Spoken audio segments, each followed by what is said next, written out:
ईद मिलादुन नबी पैगंबर हजरत मोहम्मद साहब सल्लल्लाहु अलैहि वसल्लम के जन्मदिन के उपलक्ष्य में मनाई जाती है। इस दिन को रबी उल अव्वल महीने की 12 तारीख को मनाया जाता है, जब पैगंबर मोहम्मद का सल्लल्लाहु अलैहि वसल्लम जन्म हुआ था।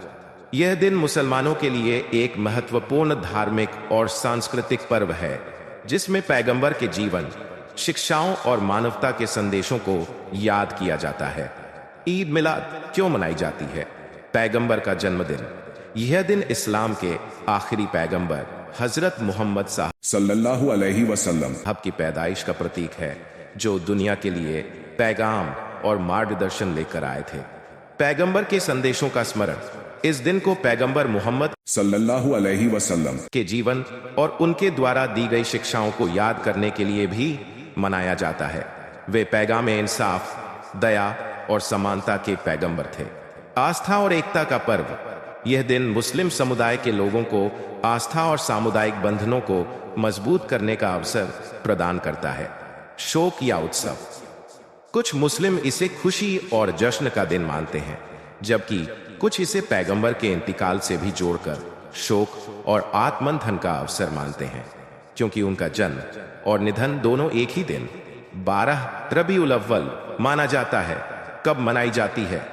ईद मिलाद का पर्व इस्लामी कैलेंडर के तीसरे महीने रबी उल अव्वल की 12वीं तारीख को मनाया जाता है।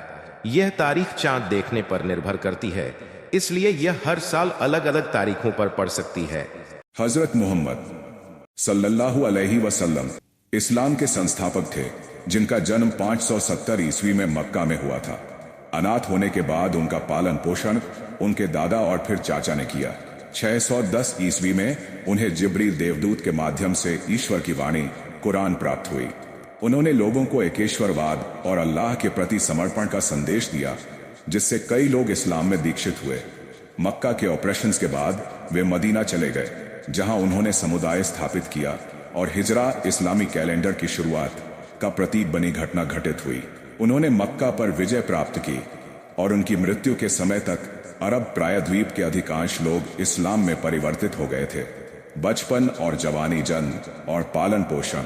मोहम्मद सल्लल्लाहु अलैहि वसल्लम का जन्म मक्का में लगभग 570 ईस्वी में हुआ था।